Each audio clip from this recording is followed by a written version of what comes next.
Pemirsa NASA tercinta di seluruh Nusantara, kita sedang berada di sebuah kebun kakao milik sebuah perusahaan besar swasta, tepatnya di Desa Kota Parit, Kecamatan Selesai, Kabupaten Langkat, Provinsi Sumatera Utara. Selamat pagi Bapak. Selamat pagi. Bisa Bapak perkenalkan nama dan alamat Bapak? Nama saya Budianto, alamat di perumahan kebun ini dan tepatnya di Desa Kota Parit, Kecamatan Selesai, Kabupaten Langkat. Berapa luasan dari kebun ini Pak? Luas ini 370 hektar. Umurnya itu variasi antara 15 sampai 20 tahun, tapi yang banyak di 20 tahunnya. Jenisnya yang dipakai adalah jenis Cirolo dan Forastero. Sudah menggunakan produk NASA? Sudah. Apa saja Pak? Yang digunakan di sini adalah NASA sama hormonik. Saya gunakan dengan spot. Untuk dosisnya? Iya, dosisnya 4 tutup per cap ditambah 1 tutup hormon. Itu Bapak gunakan berapa luasan dan berapa habisnya Pak?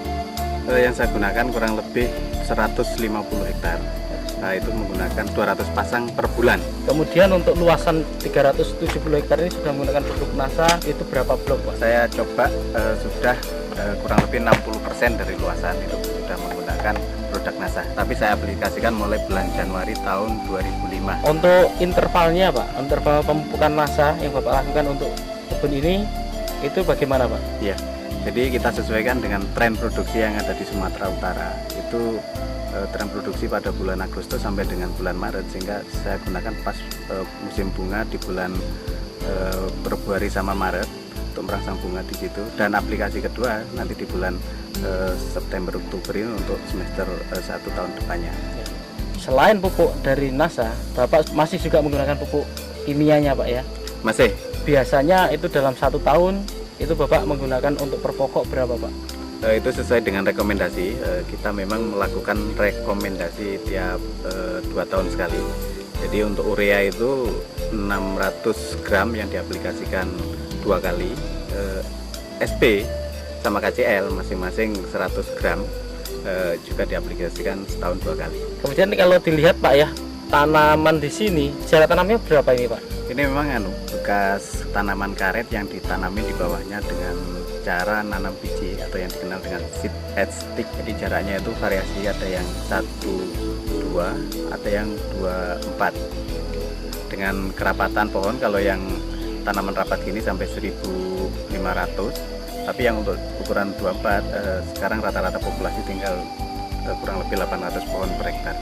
Kemudian dilihat dari naungan Pak, kayaknya di sini juga lumayan cukup banyak naungan. Ini kira-kira apa saja ini Pak pohon naungan di sini nih Pak? Ya, ini kita untuk naungan coklatnya yang pokok itu menggunakan Gliricidae, tapi untuk buffer untuk angin itu menggunakan mahoni. Nah, untuk kebun ini Pak, secara budidaya juga dilakukan pemangkasan Pak ya? Oh iya, itu memang wajib. Nah, kira-kira itu bulan apa Pak itu kalau dilakukan pemangkasan itu Pak? Ya, sama sesuai dengan tren produksi, yaitu untuk merangsang bunga yang di bulan Maret, April, Mei itu kita harus pangkas di bulan 2, dan untuk pembungaan di bulan 9 atau 10 itu kita harus pangkas mulai bulan 8 sama 9. Untuk teorinya pangkas Pak? Pada prinsipnya yang penting di situ adalah penyinaran bisa masuk, sehingga cabang-cabang kayak cabang air, cabang kering, dan cabangnya kena penyakit itu harus dipotong. Dan yang penting lagi adalah tanaman yang udah tinggi itu harus ditopeng. Setelah Bapak menggunakan produk dari NASA ini Pak, apa yang Bapak rasakan atau yang Bapak lihat perkembangan dari tanaman atau kebun coklat Bapak ini Pak? Dari segi pertumbuhan vegetatifnya dari daun memang ya cukup menggembirakan, yaitu cukup subur, dan dari bunga-bunga yang mentil yang muncul, jadi itu juga kenaikan produksi. Dari tahun sebelumnya itu ada kenaikan kurang lebih 20%. 20% ya Pak kenaikannya ya, Iya. dari tahun lalu. Kemudian yang lain Pak, Bapak sudah menggunakan produk NASA dari pupuknya. Nah, kemudian untuk agensi hayatinya, Bapak sudah menggunakan belum Pak? Sudah kita coba beberapa blok untuk persiapan jangka panjang, tapi masih diamati untuk perkembangan tingkat serangan hama dan penyakit yang ada di sini. Jadi belum bisa Bapak sampaikan di sini ya? Belum. Ya, pakai apa Pak ininya? Untuk perkembangan Phytophthora jamur itu menggunakan Glio, dan untuk hama saya coba dengan menggunakan Pestona yang saya campur dengan Aero. Pada buahnya itu ada perubahan secara kualitas atau tidak, Pak? Secara kualitas memang ada ya, terutama untuk yang kena serang hama penyakit itu saat sekarang menunjukkan tanda-tanda ada penurunan, dan biasanya mecah itu kulit buah itu keras, ini agak-agak mudah. Dan yang menggembirakan lagi itu dari rendemen itu ada kenaikan, itu biasanya itu 33 sampai dengan 35, ini bisa ke 37-38%. Pemirsa Nasa, di sini Bapak Budianto selaku manajer di sebuah kebun kakao ini, beliau juga sebagai manajer di processing atau di pabrik dari pengolahan kakao. Bagaimana prosesnya kemudian sampai akhir, termasuk dalam fermentasi dan rendemennya, Pak? Setelah buah dipanen dari lapangan, itu siang hari atau sore hari tergantung dari siapnya panen, itu diangkut ke pabrik.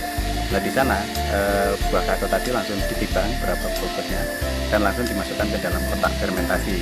Di dalam kotak fermentasi kita fermentasi kurang lebih 4-5 hari dan dilakukan pembalikan sekali pada hari kedua, dan setelah itu dilakukan penjemuran dengan matahari itu kurang lebih 8-10 hari tergantung daripada cuaca.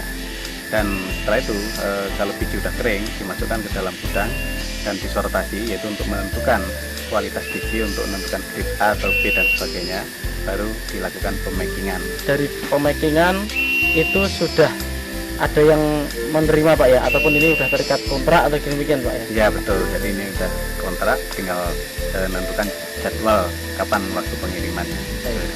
Ya, dalam sortasi, Pak ya, kualitas dari biji kakao ini, Bapak bisa jelaskan kualitas A, B, C-nya? Jadi untuk grade A itu yaitu di bawah 100 biji per 100 gram, 100 sampai dengan 110 itu masuk grade B, dan di atas 110 sampai ke atas itu masuk grade C, dan di atas 120 itu masuk grade C. Dari sini kami ingin Bapak menyampaikan pesan dan kesan untuk pemirsa Nasa di seluruh Nusantara. Jadi harapan saya untuk masyarakat di Indonesia tidak usah ragu lagi untuk menggunakan produk Nasa, karena sudah terbukti saya sendiri untuk di perkebunan ini dengan menggunakan produk Nasa ada optimalisasi produksi yang tadinya itu turun seiring dengan umur, dengan menggunakan Nasa bisa optimal lagi sesuai dengan standar, sehingga ya termasuk di kebun kami ada kenaikan kurang lebih 20%.